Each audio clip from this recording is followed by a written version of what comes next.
అందరికీ నమస్కారం. This is Harika Narayan. నేను రీసెంట్గా వీక్షణ అని ఒక ఇండిపెండెంట్ మ్యూజిక్ వీడియో చేశాను. అది మన legendary music composer Shri MM Keeravani గారి చేతుల మీదుగా ఆయన బ్లెస్సింగ్స్ తోటి రిలీజ్ చేయడం జరిగింది. అయితే ఇదంతా నేను ఒక రీల్ కింద షూట్ చేసి పోస్ట్ చేశాను అనమాట. అయితే ఇప్పుడు ఈ వీడియో చేయడానికి కారణం ఏంటంటే, ఒక న్యూస్ ఛానల్లోని పర్టికులర్ జర్నలిస్ట్ నా రీల్ని completely out of context use చేసి లైవ్ టెలికాస్ట్లో దాని మీద జడ్జ్మెంట్స్ పాస్ చేస్తూ నెగటివిటీ స్ప్రెడ్ చేయడం జరిగిందనమాట. నాకు అది అస్సలు నచ్చలేదు.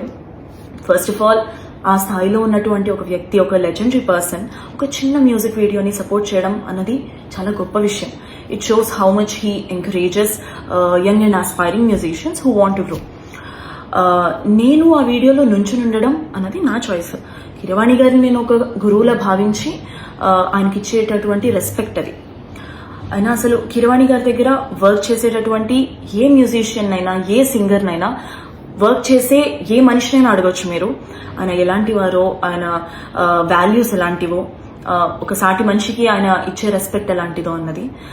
ఇన్ఫాక్ట్ బియాండ్ మ్యూజిక్ ఆయన దగ్గర నుంచి నేర్చుకోవాల్సిన విషయాలు చాలా ఉన్నాయి, about life, about values and everything. Personally this is my feeling. అలాంటిది ఇవన్నీ తెలుసుకోకుండా బేస్లెస్ గా జడ్జ్మెంట్స్ పాస్ చేయడం అన్నది నాకు కరెక్ట్ అనిపించలేదండి. చాలా డిస్రెస్పెక్ట్ఫుల్ గా అనిపించింది. I hope this negativity stops right here. Thank you.